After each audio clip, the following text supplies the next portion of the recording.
ụtụtụ ọma na ụmụ ọdịnala Igbo. A sị nka chi tata bụ Orie ritere anyị ihe ọma ma ripụrụ anyị ihe ọjọọ. Anyị ga-ejere obodo, anyị ga-anara obodo. Onye chụba anyị ya daa. A sị m na akakaka ya ama anyị na chichichi ya ama anyị. Onye cheche ihe ọjọọ ya eme anyị ya ma onwe ya. A sị na mgbapụ adịghị egbu ọwụ.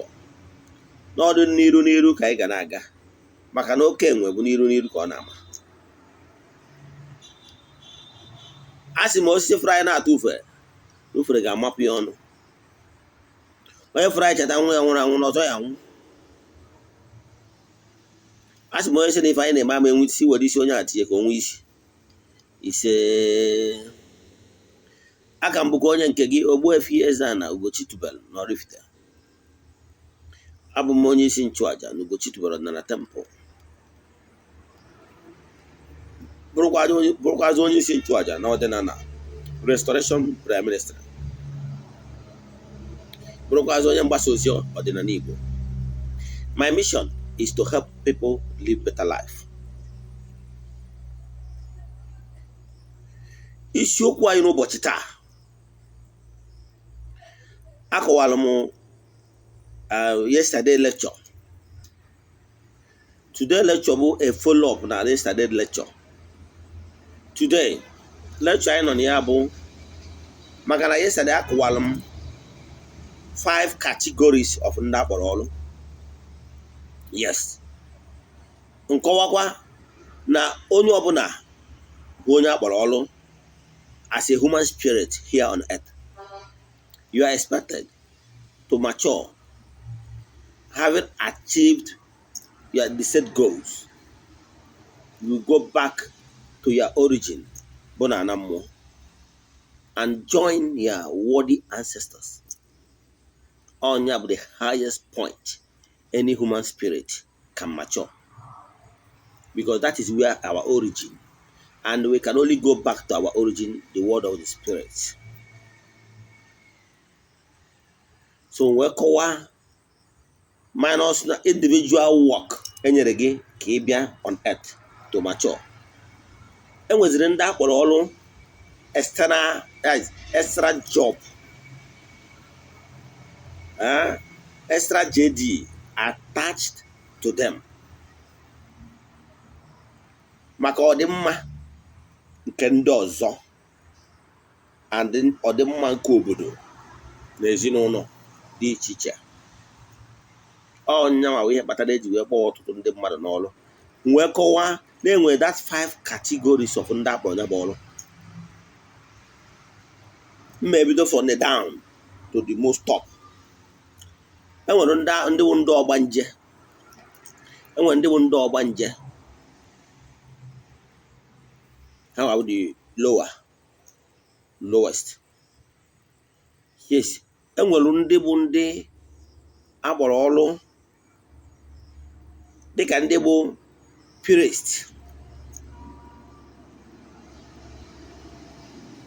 to serve the water element.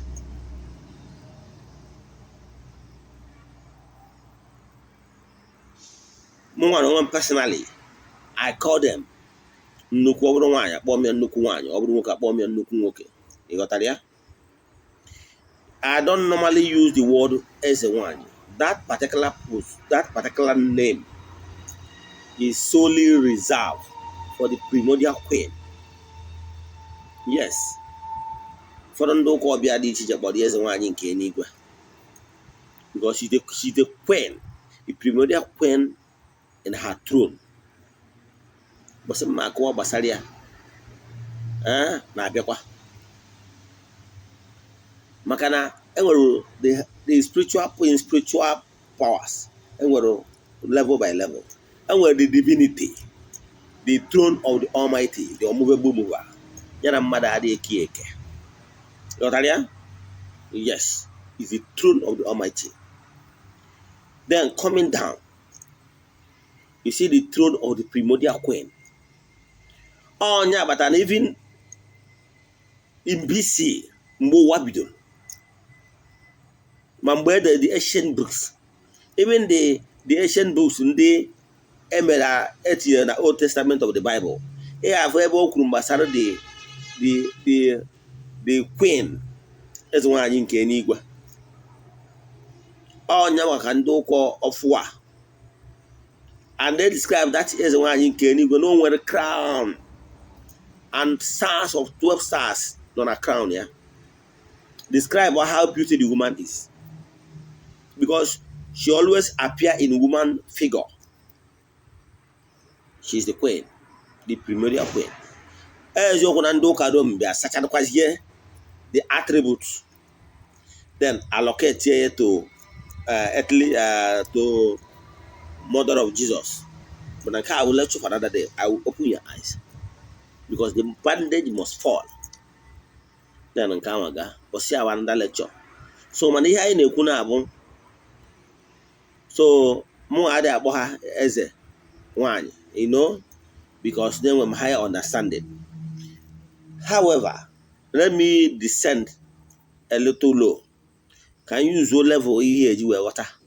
Makana ma like iji he mmadụ mal we marry at ihe ọmaghị.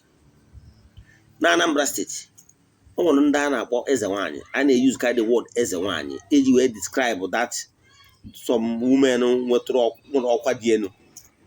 Ịghọtara ya? Mana ije side Imo, ndị Imo na-akpọ ụfọdụ ụmụ nwaanyị ndị dị etu a ndị na-alụkwa ọrụ ije na mmiri, je na-alụ ọrụ mmiri, ndị owu mmiri. O nwere ụbọchị mụ na onye Nsụka na-ekwukwa okwu, ọ sị m na side Nsụka ha na o nwere aha a na-akpọ ha, they don't answer eze nwaanyị. Yes, mana Anambra na-akpọ ya eze nwaanyị. But the most ihe niile jikọrọ ihe niile abụ na ha bụ ndị na-alụ ọrụ na mmiri. Ịghọtara ya? Then, so enwere na nwoke nwee na nwaanyị. Like I always say, in everything, enwere nwoke na nwaanyị. In some certain duty call. Enwere ha na nwoke nwee na nwaanyị. Otu akwa dịkwa ndị Ogbanje, enwere ha na nwoke nwee na nwaanyị. Then, ịgbakọta the third kada. The third kada is bụ ndị dibịa. N'ime ndị dibịa, enwere ndị dibịa mgbọrọgwụ na mkpa ahịhịa, enwere dibịa dị iche iche, enwere ndị na-agba ọkpụ, enwere ndị na-agba afa, enwere dibịa dị iche iche. Ịghọtago? Ihe niile na-abụ dibịa. Then, enwekwara ha na nwoke nwee na nwaanyị. Ịgbagota to the next level bụ ndị amụma. Ndị Igbo nwere mgbe gburugburu a na-akpọ ha ndị na-akụ amụma. Ndị a, o nwere ike nwata nwaanyị ka nwere obodo mgbe Oraifite matụ, ọ bụrụ na nwata nwaanyị Oraifite, mana a na-anụ ya na Nnewi. O nwere ike nọ na Nnewi a mmụọ abịa, maka na ọ na-enwe agbụrụ na-agba agbụrụ na-akụ amụma. Ife na baa ọ dị today. Wekojiwe na Nnewi, je kpọọ ya nwaanyị eke. Nya jebe na village dị etu a na Oraifite. Olu onye gwa Maazị Okeke Okafọ. Ya gwa ya wepụ aka enwe n'ofe. Maka ya bụ aka enwe apụghị aka mmadụ. Nya kwụsị ịzọ ana mmadụ ọ na-azọ. Na ọ bụrụ na o mere etu a na o nwere izu na asaa na mmụọ ga-enetakwa ezinụlọ ya, ma ọ bụ na okwu nwụ ga-adị. Ịghọtara ya? Okwuchi etu ọ machakwa ekwu ya. O nwere ndị wụ ogene ka ha na-eyuzu. Ọ bịa na n'ihu be ka ọ ya abịa, ọkụ ogene kpọm kpọm kpọm kpọm kpọm, ọ kpọọ ha afa sị gị na mmụọ si ya bịa zie gị. Okwuchi oji ya ọ machakwa ihe kpọm kpọm kpọm kpọm kpọm. Ụna ikwụrụ ya 1 naira, ikwụrụ ya afọ. Ndị dị etu ada akwa 1 naira ma ọ na-afụ. Ha wụ like na-alụ ọrụ ka the prophet of the old year na afọ na Bible. Like Jeremiah nwere oge ọ na-asị na ya abụkwa onye ọzụzụ atụrụ, na ya sịkwa sị kpọọ ya as prophet. Getago onye o jikọwa ya maka burden, maka na olden days ya nwere some of the prophet of the old, I think according to Bible story, ndị mmadụ gburu ma o mere akaje in the course of doing their work. Getago so ya na-achịkwa ọ bụrụ sị ịgụta na Bible na o mere n'ala Igbo a onye ọbụla ịmagbugoro ebe 70-80 years onye dị etu anyị enwetatụ idea mgbe a na-eme n'obodo ụnụ. Ọ na recent time ka ndị ụka bịazi erie ndị mmadụ eri. Even ọtụtụ ndị mmadụ ahụ mmadụ na-abefa jebeziri ụka erie ha erie. Ghọtara ya? Ụfọdụ chọwaje ka ha ga-esi tụgharị ya n'ụka. Mana onye akpọrọ ọrụ bụ onye akpọrọ ọrụ, weda mgbe na-arụ n'ụka ma ị na-arụ n'ọdịnala. Ka bụ category 4. Then whether the highest category bụ the priest, ndị nchụaja. Ha nwa bụ the highest point. N'agba ochie enwere ọtụtụ ndị bụkwa ndị nchụaja, like Moses, onye nchụaja ka ọ bụ. Enwere Melchizedek, nnukwu ụkọchukwu. Enwekwara onye a na-akpọ Elkana. Ihe cheta the story of Elkana na nwunye ya bụ Hana. Nwanne anyị nwaanyị Helen Nkume je wee tie egwu ọsị ka m gụọ egwu a, don't mind my voice. Ọ chọrọ ịmụ amụ ka i wee draw your mind. Ọsị ka m gụọ the music. Ọsị Hana na di ya Elkana o gara n'ime ogige Shailo ga ịchụ aja o. Anachetala na ya amụghị nwa, gbaba n'ime ogige Shailo, daa n'iru Chineke n'ebe akwa na-ama jijiji, na-asị nna hichaa m anya mmiri dị m n'anya. Nna m lee biko hichaa m anya mmiri dị m n'anya, ọgwọ ọrịa mee biko. Akwa ya betụlela anyị n'obi o, ọkpọ ya o, ana o. Mana bifo ome nka, ọ fụrụ ka ana na-ekwu okwu, ọ dị anụchi ihe ọ na-ekwu. O wesị ana, kedu mgbe i bidokwara ịṅụ mmanya? O wesị ya na ọ dịghị nwa gị nwaanyị nwụrụ, na onweghị mmanya ọbụla ya nwa ṅụrụ, kama na ọ bụ etu o si dị ya n'obi ka ya ji bịa n'ihu Chineke na-ebe akwa na-ama jijiji, asị nna ya hichaa ya anya mmiri. Ewesị na akwa ya metụla ịla n'obi o, ọkpọ ya o, ana o, na anụ udo, ana o, ka Chineke mezuoro gị ihe yọrọ ya. Ọ sị na okwu a mere ka a na-atụrụ ime o, mụọ nuo Samuel o. Ịghọtara ya? Ihe ji gụọ stori a agụgụ ya maka na ịma jabụ egwu. Yes, etọkwa mgbe anyị nụ mmadụ anyị na-anụ dị egwu Helen Nkume. Now that particular position dị na akwụkwọ Samuel, that story. O wee bụrụ na that Elkana bụ a priest, mana nwunye ya Ana amụtara nwa mgbe anwa, wee bịa n'ebe nchụaja wee ka ọ yọọ n'ọta ka emeri amara. Onye ọ bụ ọrụ ya wụ ikwubi okwu, ịgọzi okwu na ikwubi okwu n'isi mmadụ, si ya dị mma ọ dị mma, bụ a priest, onye nchụaja. O wee were ikikere nke o ji wee priest wee kwubi okwu n'ọnọdụ Ana, wee sị ya ya na ana udo ka Chineke mezuoro ihe yọrọ. Tụdị ọfọ onye awa okwu nkwubi okwu. O wee dị ime wee mụọ nwa nwoke a kpọrọ Samuel. Ghọtara ya?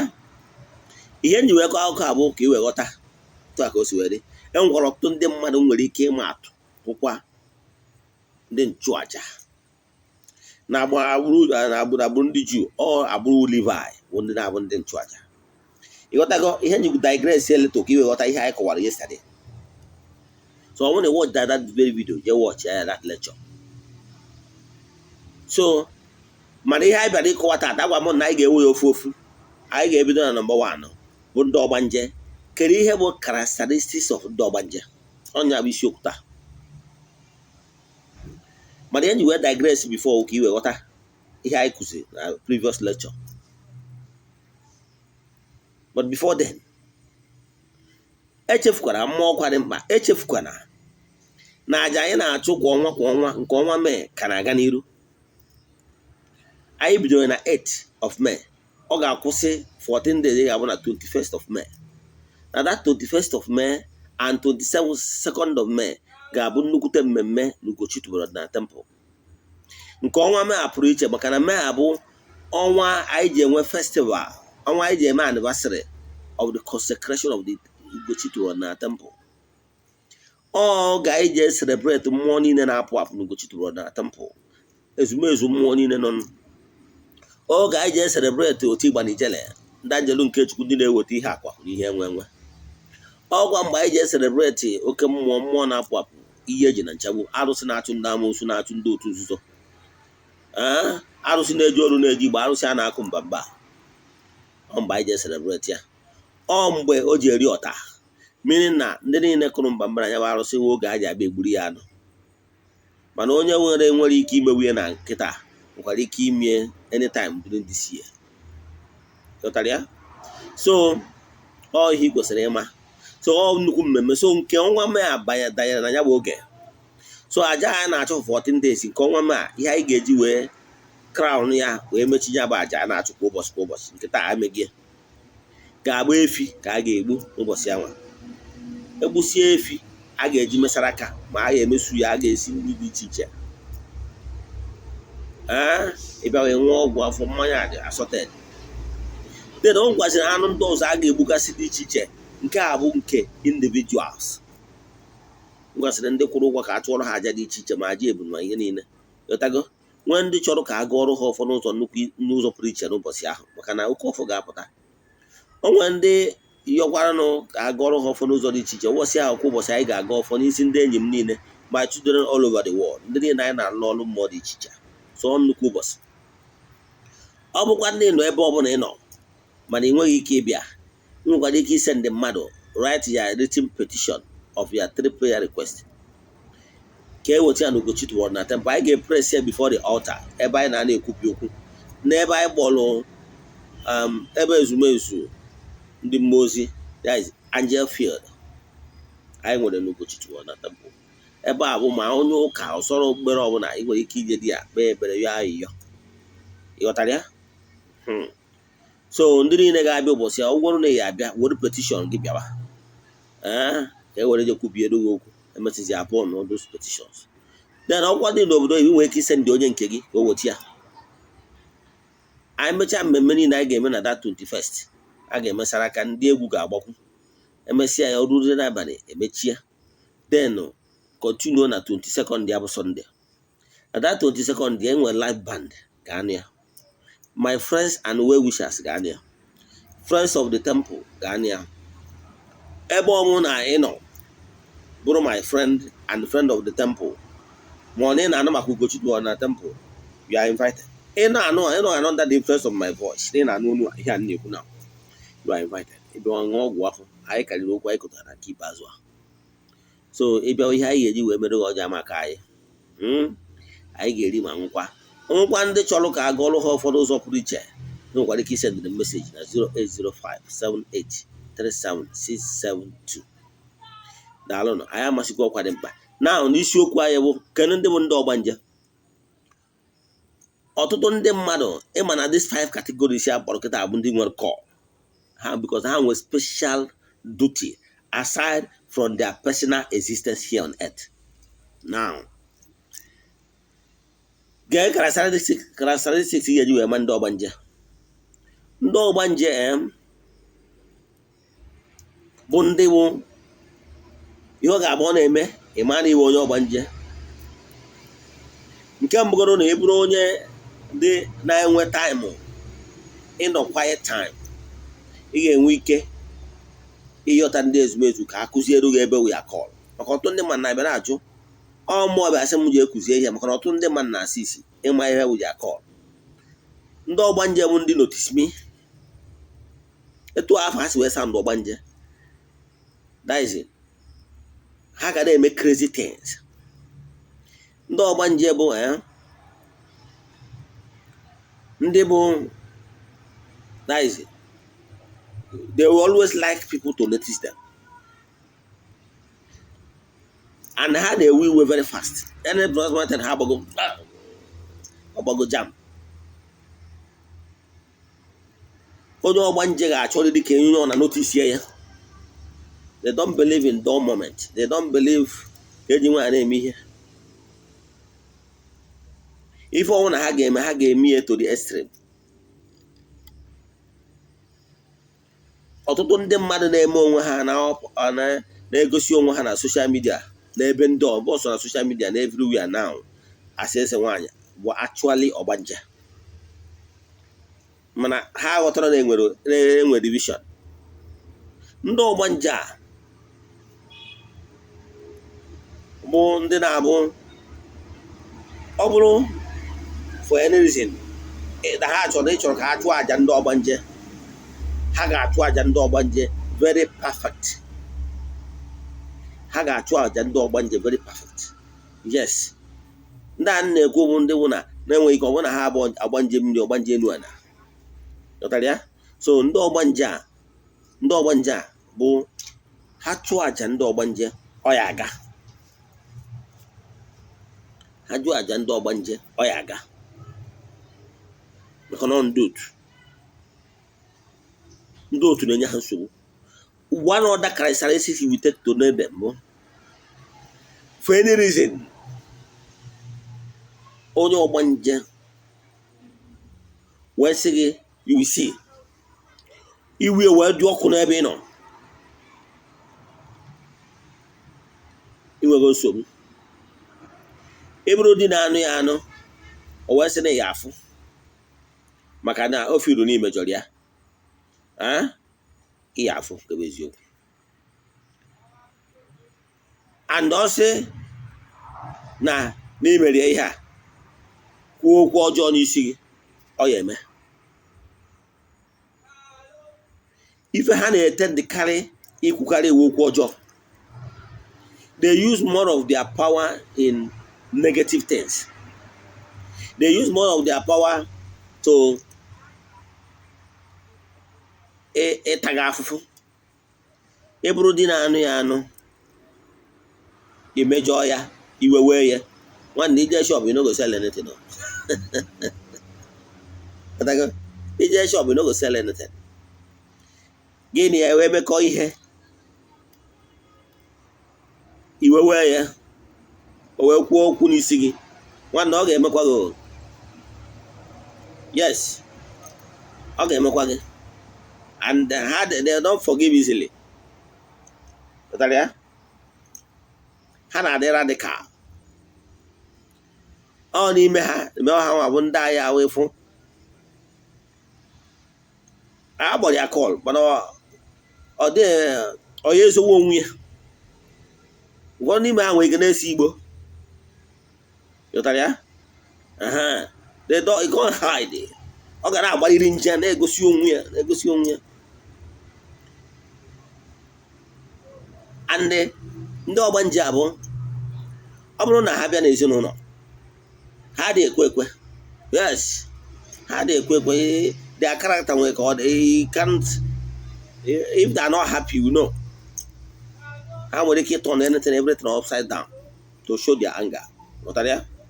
Yes, when they are angry they can spoil things. Na family, onye ọgbanje for any mission o nwere o ji recarry that family for any reason. Ọ bụrụ na emekwatara ya o wee nwụọ, nwee ike kụrụ ya n'aka gata obere ije ọ nwụọ. Unu nichaa ya, nwa nwunye edokwa ime ọzọ, o return kwa back. Etago unu nichakwa ọzọ nwee ga, if care is not taken, o return back unless emekwatara ya. Anya ka ụfọdụ na-aghọ dịzi etu ome etu a mgbe gboo, enweghị ike were mark nyebe ya mark ma ọ bụ ọnụ part of the body. Ọ bụkwazi ụwa ọzọ bụrụkwa the same mark. Ha bụrụ ndị a na-apa n'aka mfe. Ghọtara ya? Imejọkwara ha, but they are easy going. They make friends easily. Onye ọgbanje si ebe a na Lagos for onye ọgbanje ibie, before you know it they become one. So ọtụtụ ndị mmadụ nọ na-agagharị kịta na-ekwu ihe na-ekwu na-claim eze nwanyị. Actually they are Ogbanjes. Yes. So but ihe gbasara ọrụ ọgbanje ọ ya alụtụ ọfụma. Ghọtara ya? Eziokwu na-anọzi n'ụwa m ndị ọkụrụ ọgwọ onye ọbụla nweziri ike ịnara ma nke ọ ya alụ ma nke ọ ya alụgwu, maka na onye ọbụla chọrọ ịkọva everywhere. Ọ bụrụ sị na ndị akpọrọ ọrụ ka ọ dịkwu na medicals. Yes, nwere olden days oge ọ na-abụ a medical doctor so na nke a na doctor na-afụ maka ụmụaka ma ọ doctor na ọ bụ surgeon ma ọ nọ nke a bụ onye general medicine and so on and so forth. Mana ị afụ onye abụrụ bụ surgeon mana o mepere private hospital. Before you know it, before you know it, other things. Before you know it, about into what is your experience and expand. So all the everywhere.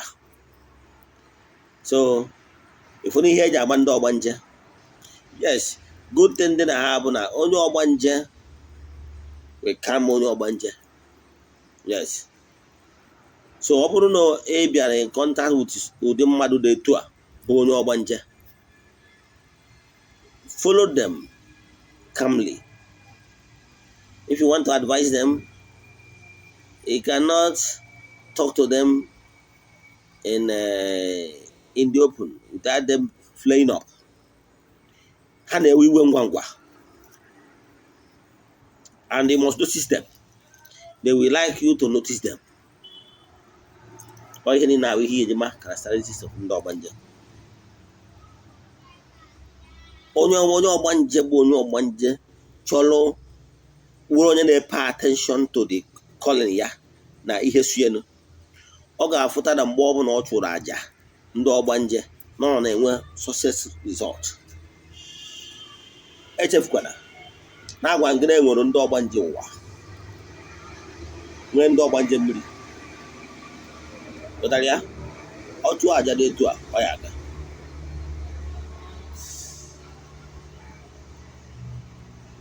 So all he kwesịrị ịma onye batara